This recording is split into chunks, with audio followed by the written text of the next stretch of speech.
Karnataka Legislative Assembly Speaker UT Khadar has suspended 18 BJP MLAs for 6 months over misconduct during the Assembly's session. The action was taken after the legislators tore and threw copies of the budget in front of the Speaker's chair, disrupting the proceedings. Speaker UT Khadar condemned the act, stating, "I can tolerate personal insults, but I will not accept disrespect towards the Speaker's chair." He announced the suspension with immediate effect. The demand for suspension was put forward by Law Minister H.K. Patil and other ruling party ministers who cited the violation of Assembly decorum.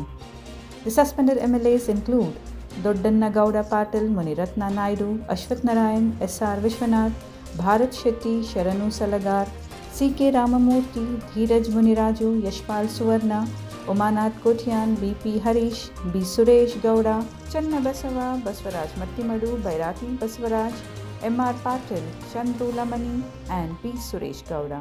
The BJP leaders were protesting against the honey trap scandal, demanding that the case be handed over to the CBI.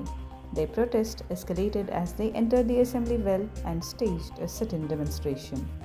ಕಾರ್ಯಕ್ರಮ ಅಡ್ಡುಂಟು ಮಾಡುತ್ತಾ ಅಶಿಸ್ತಿನಿಂದ ಅಗೌರವದಿಂದ ನಡೆದುಕೊಂಡಿದ್ದ ಕರ್ನಾಟಕ ವಿಧಾನಸಭೆಯ ಕಾರ್ಯವಿಧಾನ ಮತ್ತು ನಡವಳಿಕೆ ನಿಯಮ 348ರ ಮೇರೆಗೆ ತಕ್ಷಣದಿಂದ ಜಾರಿಗೆ ಬರುವಂತೆ 6 ತಿಂಗಳವರೆಗೆ ಸದನಕ್ಕೆ ಬಾರದಂತೆ ತಡೆ ಹಿಡಿದು ಅಮಾನತು ಮಾಡಬೇಕು ಪ್ರಸ್ತಾವ ಸಭೆ ಮುಂದೆ ಇದೆ.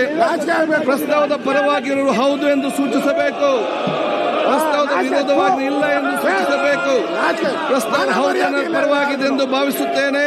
ಪ್ರಸ್ತಾವ ಹೌದು ಪರವಾಗಿದೆ, ಪ್ರಸ್ತಾವ ಹೌದು ಅನ್ನೋರ ಪರವಾಗಿದೆ, ಪ್ರಸ್ತಾವ ಅಂಗೀಕೃತವಾಗಿದೆ. ಈ ಸರ್ಕಾರಕ್ಕೆ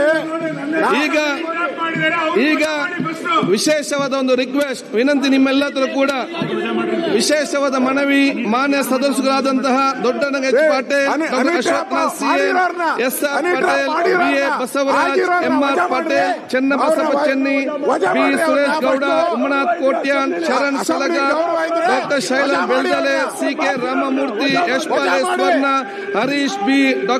ಭರತ್ ಶೆಟ್ಟಿ ವೈ, ಮುನಿರತ್ನ, ಬಸವರಾಜ್ ಮುತ್ತಿಮೂರ್, ಧೀರಜ್ ಮುನಿರಾಜ್ ಮತ್ತು ಡಾಕ್ಟರ್ ಚಂದ್ರ ಲಮ್ಮನಾಥ ನಮ್ಮೆಲ್ಲರ ಕಳಕಳಿಯ ವಿನಂತಿ ಏನಂತ ಹೇಳಿದ್ರೆ ತಾವು ಸದನದಿಂದ ತಕ್ಷಣವೇ ಹೊರ ನಡೆಯಬೇಕೆಂದು ನಾನು ಕೋರುತ್ತೇನೆ.